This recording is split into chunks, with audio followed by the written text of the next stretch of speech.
40 നാളുപവസിക്കാം, വിശക്കുന്നവനപ്പം കൊടുക്കാം.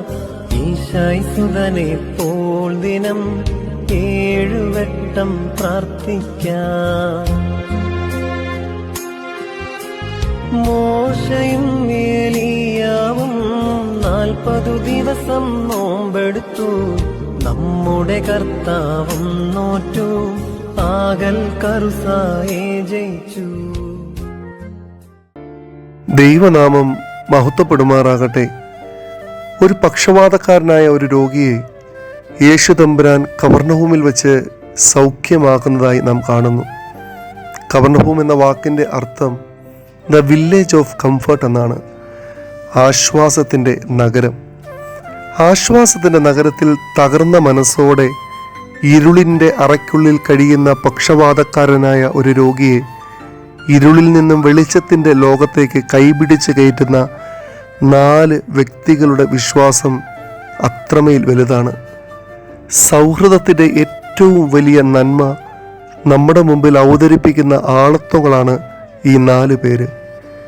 എന്നാൽ അവരുടെ മുമ്പിലുള്ള ഒരു വലിയ തടസ്സം എന്നത് ഈ രോഗിയെ കൊണ്ട് കർത്താവിൻ്റെ അടുക്കലേക്ക് എത്തുവാനായി അവർക്ക് സാധിക്കുന്നില്ല എന്നതാണ്.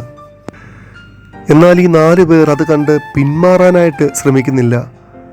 മറിച്ച് അവർ മറ്റുള്ളവരിൽ നിന്നും വ്യത്യസ്തമായി ചിന്തിക്കുകയും ഒരേ മനസ്സോടെ എടുത്ത തീരുമാനമാണ് ഭവനത്തിൻ്റെ മേൽക്കൂര പൊളിച്ച് കർത്താവിൻ്റെ സന്നിധിയിൽ രോഗിയെ കട്ടിലോടെ ഇറക്കി വയ്ക്കുന്നതായി കാണുന്നു. പ്രവൃത്തിയും വിശ്വാസവും ഒരുമിച്ചപ്പോൾ സൗഖ്യം കർത്താവിൽ നിന്നും ലഭിക്കുന്നതായി നാം കാണുകയാണ്.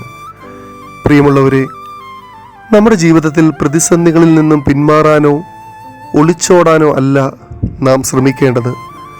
മറിച്ച് ക്രിസ്തുവിൽ പൂർണ്ണ വിശ്വാസം അർപ്പിച്ച് മുന്നേറുവാൻ നാം പരിശ്രമിച്ചാൽ ദൈവം അതിന് പ്രതിഫലം നമുക്ക് ലഭിക്കും.